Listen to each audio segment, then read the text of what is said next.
What's up, Gooners? Welcome back to TDG, the Daily Gooner. I'm your boy Riza JD, and in today's video we'll be going through the Liverpool versus Arsenal review, why Arsenal lost the game, the positives Arsenal can take from the loss, as well as 5 key talking points going into the Tottenham game, and finally the man of the match.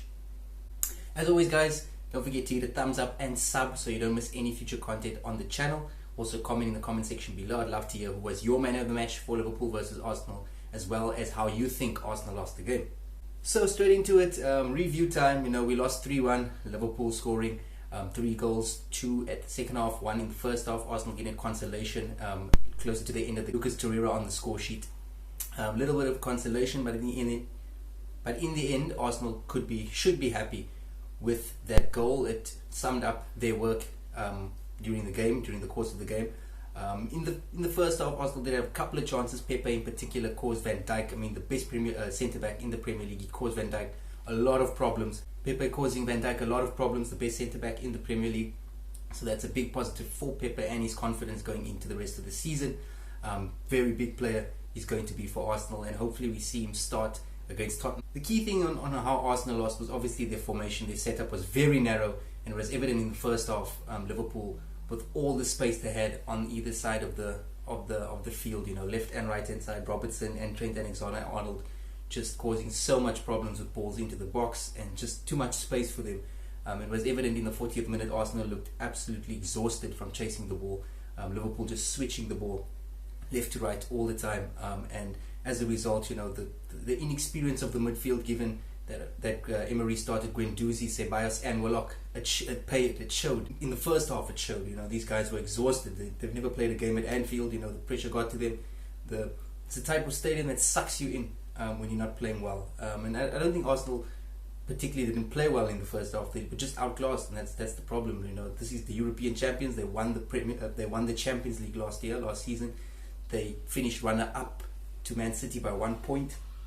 So there's a lot of positives for Arsenal to take from the game. They obviously lost because of their setup. I think Emery was a bit bold. However, I would have went 4-3-3 just for more cover on the flanks, and just to help Monreal and Ainsley Maitland-Niles, because they had a shocker during the first half. There was just too much space, overloads with Salah and Mane on the left and right hand side, coupled with Robertson as well as Trent Alexander-Arnold. So there were positives for Arsenal. We could have had a lead going into the second half. Pepe squandered a one-on-one with Adrian, Aubameyang as well. So there were key elements in the formation that Emery went with. It paid off in some aspects. However, there were just too many negatives with the setup, and it's evident in the scoreline, 3-1 loss. But a lot of positives going in there. Arsenal outclassed but not outfought. In recent years, we've seen just Arsenal lose their head at Anfield, capitulate, lose 5, 6, 7. So definitely a better performance on the whole from the team. A lot of fight, a lot of spirit in the team, and it showed when we got our goal closer to the end that they didn't keep their head down. Kept their head up, carried on doing what they were good at, what they thought they were good at, and they got the goal in the end. So 5 key talking points for that match. Well, first of all, David Luiz. Like I said in previous videos, I called the loss. I said 3-1 loss to Arsenal. I had a feeling Liverpool were going to win 3-1. However, Luiz, we should. I know it's easy to blame or look to blame one particular player, but Luiz was not the cause of this. Obviously, the penalty was a bit lazy, the tug on Salah's shirt. But Salah's second goal, the third goal for Liverpool, Luiz was just too exposed. Everyone was up the pitch. The counter was just too quick from Liverpool, so I don't blame him on that part. But he needs to keep his head more. We obviously purchased him to be our main centre back, so maybe it will come with time. But that's what you get with David Luiz. Sometimes he's absolutely world class, sometimes he makes these silly mistakes. So we'll just have to watch and see what he does for the future. But definitely a key factor in the game was Luiz. A couple of mistakes on his part obviously led to 2 goals on Liverpool's part. However, Socrates and Guendouzi as well for that corner. But slack defending at the end of the day. It's not nice to concede off a set piece, especially in a big game like this. Next talking point I want to go to, number 2, definitely be that our best wing backs didn't start the game. We played with a midfielder on right back, Ainsley Maitland-Niles, as well as Monreal on left back. We obviously know Bellerin and Tierney will come back, so that's a lot of positives for Arsenal going in to the rest of the season. You know, we've got two world-class left and right backs coming back into the team. We're not at fully fit yet. You know, our squad is not 100% ready yet. Once Tierney and Bellerin's back, we'll obviously see the real Arsenal.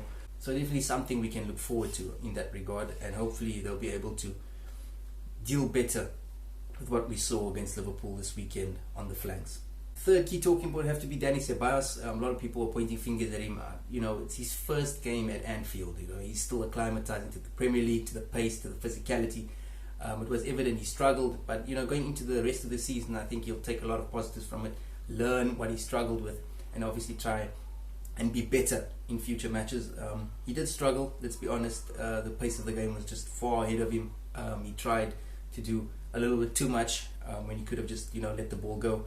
So definitely something to look forward to for Dani Ceballos. He'll definitely work on this performance, and hopefully it will be a stronger performance going into the rest of the season. The fourth talking point I want to talk about is the formation. I think Emery got it wrong. He went with a narrow formation. I thought he would have went 5 at the back just to help with what I felt was the main element, the main part of Liverpool's attack, their flanks. You know, they overload the left and right hand side with their wing backs and their full backs, and you know, that's caused all Arsenal problems the whole time. So I do think Emery will not go with the same formation. I think he'll go with the 4-4-2 against Tottenham. I think it will be more or less what we saw at the end of the game with the 4-3-3 with Lacazette, Aubameyang and Pepe up front, with Pepe and Aubameyang obviously tracking back to help with defensive duties for Monreal and Ainsley Maitland-Niles, because that's where the game was lost, on the flanks. The next talking point I want to speak about is how we scored our goal in the end. It was when all three players was up front, Aubameyang, Lacazette and Pepe. With those three floating up front, there's much more space for the midfield, as we saw Torreira. You know, he sneaked into the box and got a shot off and scored at the end of the day. So I do think the best way going forward for Arsenal will be a 4-3-3. I do think Emery will try and incorporate this into the Tottenham game and, you know, future games into the season. He's just still trying to find the balance, and once all his players are fit, you know, Rob Holding's also back, which is great news for Arsenal. Tierney and Bellerin also coming back in around October, November. So it'll be big players coming back for Emery, and I think once they're back, he'll be able to find his perfect formation and balance that he can use for this team. My man of the match had to be Nicolas Pepe, guys. I know he squandered a glorious opportunity, but he just caused so much problems for Van Dijk, and it was actually nice to see, you know, a glimmer of hope, that he gave the best centre back in the Premier League such a hard time. So it means any other teams, he's going to have joy against them. You know, he's going to be a very big player for Arsenal going into the rest of the season. I think he can be one of our big players, if not the biggest. It just depends on his confidence and how he looks forward to the rest of the season. That's all for today, guys. Don't forget to hit the thumbs up and also subscribe to miss any future videos. I'm your boy Riza JD. This is TDG, the Daily Gooner. Peace.